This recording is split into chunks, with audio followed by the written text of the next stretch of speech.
This is the plaintiff, Benjamin Mansour. He says he was hired by the defendant to design an electrical upgrade to his swanky apartment on Fifth Avenue in New York City. After he did some initial work, the guy informed him things had gone bad and he was postponing the complete job. Well, that's all fine and good, but he needs to be paid and is suing for the $750 he's owed.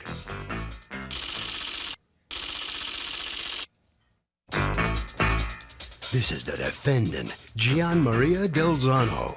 He says he hired an architect who in fact hired the plaintiff. The guy came to his apartment, looked around for 15 minutes, told him it was an easy job and said he'd send a proposal with a contract. Next thing you know, he gets a big fat bill for services he hadn't even rendered yet.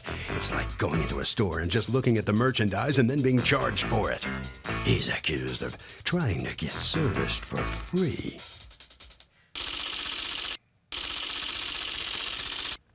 Thank you, Douglas. You're welcome. Okay, Benjamin Mansour. Mansour, yes. Mansour, you're doing business as Mansour Engineering. You are suing Gian Maria Delzano, okay, for $750 in fees that you say he owes you for work you did in his apartment and refuses to pay. Tell me what happened. I have done work for an architect that happened to be the architect for Mr. Delzano. I have done several projects for him in the past. He called me, actually he sent me an email saying that he has a project similar in scope to the project that we have done together the last. And what was that project? Upgrading the electrical distribution for an apartment. Anytime Upgrading the electrical distribution for an apartment. Right. Okay. And the architect already has started the paperwork with the building management, and he wanted me to get involved with the project right away. Okay. I called him back, and we agreed on a date being March 18. And I told him the fee of $2,100. He agreed to the fee. Who are you having all these conversations with? The architect? Okay, with the architect. Mm-hmm.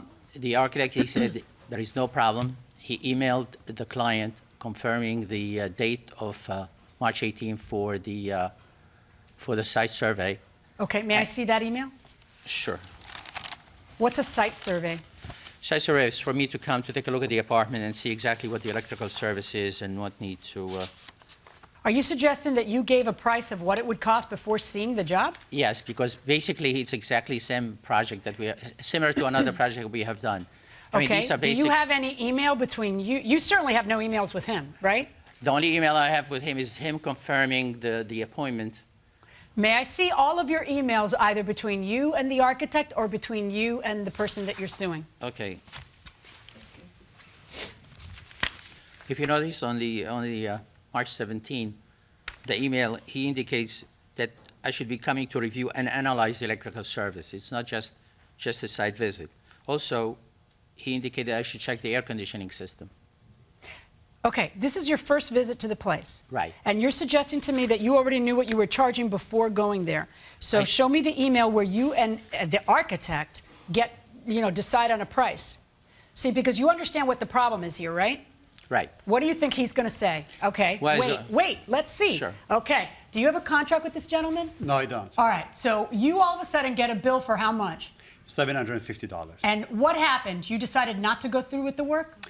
Correct. Tell me about that. I decided to suspend the renovation, and the architect gave me an estimate at some point of $300,000 for the entire renovation of the apartment. The economy was deteriorating.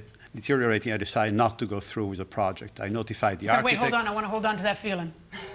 Wait. I got a litigant in front of me who looked at a financial situation and decided to react conservatively and not spend the money. Wait, hold on. Okay, I got it. Go ahead. And so I asked the architect to notify Mr. Mansour. Mr. Mansour, following his visit, sent me a contract. I never signed the contract. Okay. Now, were you there when Mr. Mansour visited? Yes, I was. Okay. And how long was he there? I would say about 15 to 20 minutes. Okay. And what was your understanding of what he was doing there that day? He was evaluating the apartment. Basically, the apartment had, there was an electrical box just outside the apartment, the hallway. He looked at the electrical box. He looked at, when you say evaluate the air conditioner, I had replaced 2 air conditioners. So I showed him the air conditioner had been replaced. That's what evaluate means? Here's the air conditioner, here's the air conditioner, here's where I want it. Correct. All right. Had you received the price yet for his services? No.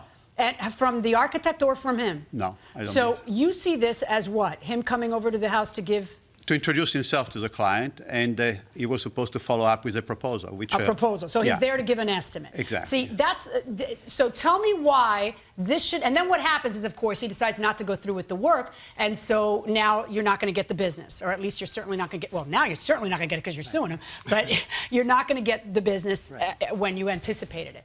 And now all of a sudden it becomes a bill for 5 hours of work. Right. Right.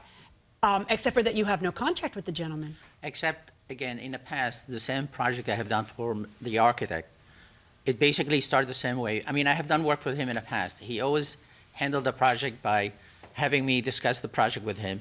We agree on a fee, and he gives me the okay to go ahead. See, that's not how it normally works. I come from a family who's in construction. Normally, you go out, you look at it, you figure out the scope of the work you are going to be doing, and then you give a price. You don't have a price before you walk out there. But let's say that it's truthful that you already had a price because you assume that this apartment has the exact same work that another apartment had, which you really have no right to assume, particularly when there's air conditioners that need to be relocated and you need to look at some specific. Let's say that's true. Can you prove that? And in any event, can you prove that you had the agreement with him, that you had a contract with him for $2,100? Now, what happened was this. I sent him, after the survey I came to the site, I sent him the agreement. First of all, during the site, he specifically asked me, when can I have the drawings finished? I mean, that was his only concern. But what did you do, other than go to the site? What did you physically do? What did you produce? Well, when I went to the site, basically, I mean, a big part of the fee is the survey itself. I mean, the survey means you're just at the site, right? Figuring out what the scope of work is. No, it's not just survey to look at the site and come up with price. I was actually doing that. What I'm saying, if I was going to give a price... What were you actually doing? Finish that sentence. Should this electrician get paid? Should he get paid? No. Why? He didn't even do any real work. Okay, he did come out and survey it, though, with no contract. That's his problem. It was what bid. He takes the... He takes the loss. He didn't make a contract. Okay, fair enough. Going inside the courtroom. I opened the panels. I looked exactly where the distribution coming from. I took the boxes. I explained to him how to make it cheap, how to install the job cheaper than what he expected. I said, you have to put the box here. You have to extend it from here to here. I gave him all the details because, I mean, we were not at the so stage. So far, it sounds like you're saying, I looked at everything and gave him a price. That sounds like an estimate. No, it's not just... Whoever told you they would pay you $150 an hour for your time? Again, that's my standard fee when I do work with... But you can't... Here's the problem. I don't deal in what you wish. I deal in contracts. And so in order for you to come to court and sue him and have him forced to pay you, you have to be able to prove there was either a written or a verbal contract between the two of you that your time was going to be worth $150 an hour. To say nothing of the fact that he says you were there 15 minutes and you're billing for 5 hours.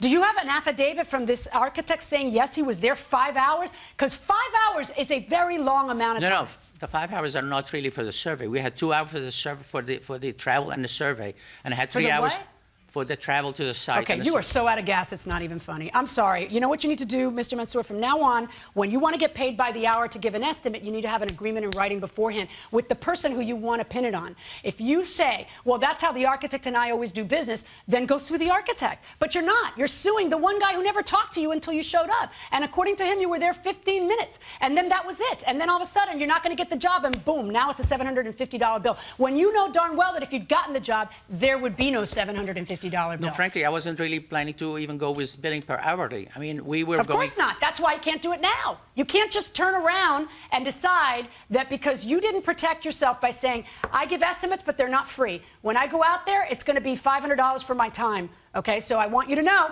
if you want me to... See, nobody does that. You know why? Because then they turn the page in the phone book and look under the ends for the engineering firm.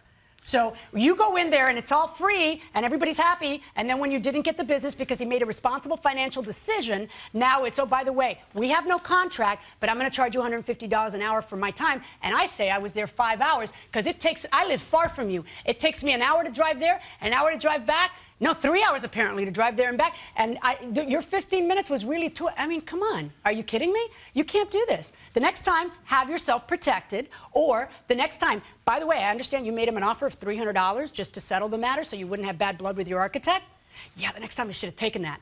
Because you don't have a leg to stand on in here. And we're done. Right. Done. And now I can't force him to pay you a single solitary dime because you have no contract with him and because you have produced nothing from that one visit, other than to tell him the scope of work and what it will cost. That's what we call an estimate. Verdict for the defendant. Well, that's it. The judge has rendered her verdict in this case. Come on in here and said you didn't have a leg to stand on. Like, what was your case? Well, that's not true because I got the agreement from the architect, and I have backups that the architect specifically told me to bill him exactly for the hour I spent, which is... You have nothing in writing with the guy. I have all the defendant. Not because I work through the architect. I don't work. I mean, he hired me to do the work for the client, and he told me to send him the agreement. I sent him the agreement, and once he knew that the project was going to hold, he refused to sign it. And but he knew all along that I came to do the work. I didn't come just to give him a proposal. All right, that's the way out. Don't forget to sign your documents on the way out of here. All right, so step in here. What's your reaction to this outcome? Well, I think the outcome is a fair outcome that I expected. I mean, you can't be in business and charge people without having a contract. That seemed to me very basic. I'm not surprised at the outcome. Well, even if he did do the work, then if there was no contract, you didn't have to pay, right? Yeah, but I mean, I feel sorry for him. I mean, I wouldn't expect someone that does business in Manhattan, would be so naive. Should know better. Should know Harvey? better. Okay, Kurt, you know what? Clearly in this case, the electrician doesn't get paid, but it's a really good idea if you hire somebody and they come out and give you an estimate to make it clear in the contract that the estimate is either free or it's not free, but you should establish all of that initial service up front.